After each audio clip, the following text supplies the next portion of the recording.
नमस्कार दोस्तों, मैं Raj Bahadur let's crack all exam में आपका स्वागत करता हूं। आज है 27 फरवरी।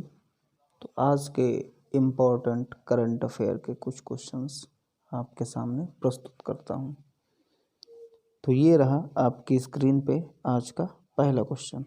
जैसा कि आप देख रहे होंगे, पूछ रहा है क्वेश्चन कि किसे दुनिया का सबसे तेज डूबता शहर यानी वर्ल्ड्स फास्टेस्ट सिंकिंग सिटी माना गया है। तो ये जो कंट्री है ये जकार्ता है, यानी जकार्ता को दुनिया का सबसे तेज़ी से डूबता हुआ शहर माना गया है। तो आइए देखते हैं इसके बारे में कि जो जकार्ता है ये इंडोनेशिया, यानी जकार्ता जो है इंडोनेशिया की राजधानी है। ये हर साल धीरे धीरे डूब रहा है। इसे दुनिया का सबसे तेज डूबता शहर माना जाता है। तो आइए देखते हैं अगला क्वेश्चन। तो ये रहा आपकी स्क्रीन पे अगला क्वेश्चन। जैसा कि क्वेश्चन दिया गया है कि लौह अयस्क यानी आयरन ओर की दो खदान कौन सी हैं जिन्होंने हाल ही में उड़ीसा में अपनी गतिविधि शुरू कर दी हैं। पहला है कोरापुट, संबलपुर, गुवाली या जिलिंग लैंगलोटा। आपके ऑप्शंस दिए गए हैं, पहला और दूसरा, दूसरा और तीसरा, या फिर तीसरा और चौथा, या फिर नन ऑफ दीज। तो आइए देखते हैं क्या होगा इसका आंसर। तो जो आपसे ऑप्शन सी, जैसा कि आप देख रहे होंगे, ऑप्शन सी का मतलब है कि ग्वाली और लैंगलोटा।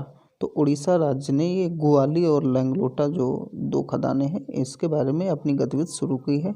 तो आइए देखते हैं क्या है डिटेल में कि उड़ीसा राज्य सरकार ने स्वामित्व वालों उड़ीसा माइनिंग कॉरपोरेशन ने जिलिंग लैंगलोटा और ग्वाली लौह अयस्क की खदानों में उत्पादन शुरू कर दिया है।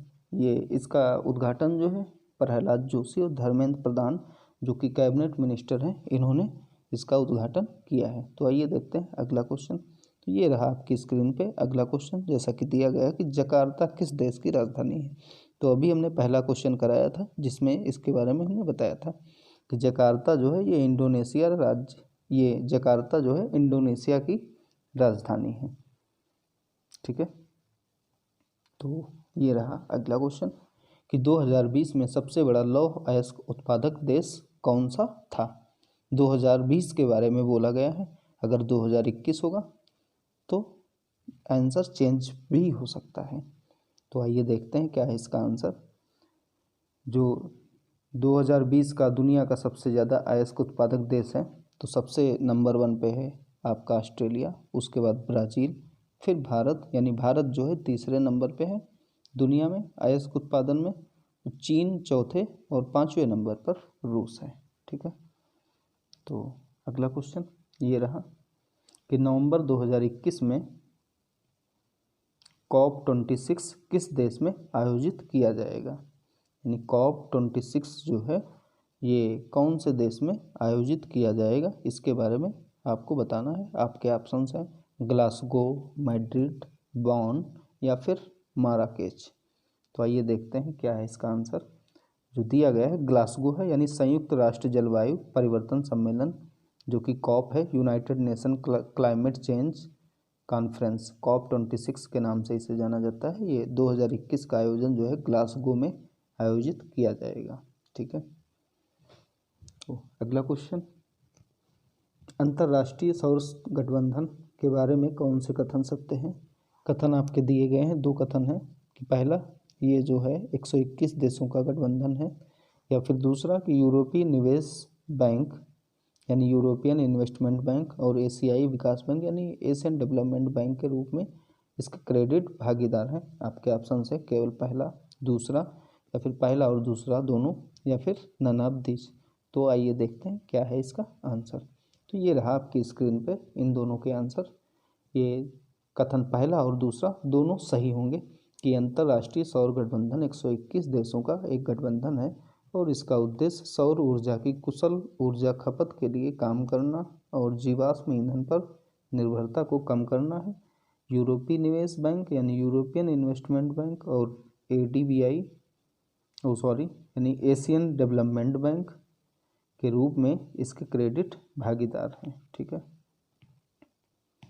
अगला क्वेश्चन कि हाल के दिनों में जकार्ता के जलमग्न होने के बारे में क्या सही कथन है। पहला है कथन कि उत्तरी जकार्ता यानी नॉर्थ जकार्ता के 2050 के अंत तक 95% तक पानी में डूबने की उम्मीद है। दूसरा है कि पिछले 10 वर्षों में उत्तर जकार्ता यानी नॉर्थ जकार्ता 2.5 मीटर पहले ही डूब चुका है। आपके ऑप्शंस हैं केवल पहला, केवल दूसरा, पहला और दूसरा दोनों, या फिर नन ऑफ दीज। तो आइए देखते हैं क्या है इसका आंसर। ये रहा आपकी स्क्रीन पे आंसर कि उत्तरी जकार्ता जो है यानी नॉर्थ जकार्ता के 2050 के अंत तक 95% पानी में डूबने की उम्मीद है, और यह हाल के 10 वर्षों में 2.5 मीटर पहले ही डूब चुका है। और ऐसा बताया जा रहा है कि विभिन्न भागों में हर साल लगभग 25 सेंटीमीटर तक डूबना जारी रहेगा। और जकार्ता के डूबने का प्रमुख कारण है कि भूजल का अत्यधिक निष्कर्षण माना जाता है यहाँ पे। ठीक है, तो अगला क्वेश्चन ये रहा कि बस्तर क्षेत्र यानी बस्तर रीजियन में किस लौह अयस्क आयरन ओर की किस्म पाई जाती है। आपके ऑप्शंस हैं हेमेटाइट, मैग्नेटाइट, टिटेनोमैग्नेटाइट या फिर सेड्राइट। ठीक है, तो आइए देखते हैं क्या है इसका आंसर। तो जो हेमेटाइट है यही इसका आंसर होगा कि बस्तर क्षेत्र में लौह अयस्क हेमेटाइट किस्म का पाया जाता है। कि दुर्ग बस्तरपुर चंद्रपुर बेल्ट यानी दुर्ग बस्तर चंद्रपुर बेल्ट में अत्यंत उच्च श्रेणी का हेमेटाइट पाया जाता है। यह बस्तर क्षेत्र की पहाड़ियों की बैलाडीला श्रेणी यानी Bailadila range of hills in Bastar region में पाया जाता है। अगला क्वेश्चन ये रहा आपकी स्क्रीन पे कि इस वर्ष ब्रिक्स शिखर सम्मेलन यानी ब्रिक्स समिट की मेज़बानी कौन सा देश करेगा। आपके पास ऑप्शंस हैं भारत, चीन, ब्राज़ील, रूस। तो आइए देखते हैं कौन इस देश यानी ब्रिक्स सम्मेलन की मेज़बानी कौन सा देश कर रहा है। तो ये रहा आपकी स्क्रीन पे 2021 का जो ब्रिक्स सम्मेलन है ये भारत मेज़बानी इसकी करेगा। ठीक है, तो आइए देखते हैं अगला क्वेश्चन। ये रहा आपकी स्क्रीन पे अगला क्वेश्चन कि किस हिंदी फिल्म को Dada Saheb Phalke best film award 2021 का ये दिया जाएगा। आपके पास ऑप्शंस हैं, पहला है दिल बेचारा, तानाजी, छपाक या गिल्टी। तो इसका जो आंसर होगा वो तानाजी होगा। ये आप देख सकते हैं, देखिए कि तानाजी यानी द अनसंग वॉरियर जो मूवी आई थी जिसमें अजय देवगन और सैफ अली खान थे, इनकी ये मूवी है। इसको दादा साहेब फाल्के अंतर्राष्ट्रीय फिल्म महोत्सव पुरस्कार 2021 का दिया जाएगा, जो कि ये सर्वश्रेष्ठ फिल्म का पुरस्कार जीता है इसने। और अगर पूछे कि कौन सी वेब सीरीज़ के लिए दिया गया है, तो वेब सीरीज़ इसमें स्कैम 1992 हर्षित मेहता की जो आई थी उसको बेस्ट वेब सीरीज़ का अवार्ड दिया गया है। अगर बोला जाए कि बेस्ट वेब सीरीज़ का जो एक्टर है उसको अवार्ड किसको मिला है, तो उसका अवार्ड जो मिला है वो मिला है बॉबी देओल को, यानी आश्रम जो वेब सीरीज आई थी उसके लिए उनको अवार्ड दिया गया है बेस्ट एक्टर का। ठीक है, तो उम्मीद करते हैं ये जो क्वेश्चन है आपको अच्छी तरीके से समझ में आए होंगे। अगर ये वीडियो आपको अच्छा लगे तो लाइक करिए और ज़्यादा से ज़्यादा लोगों के पास भी शेयर करिए।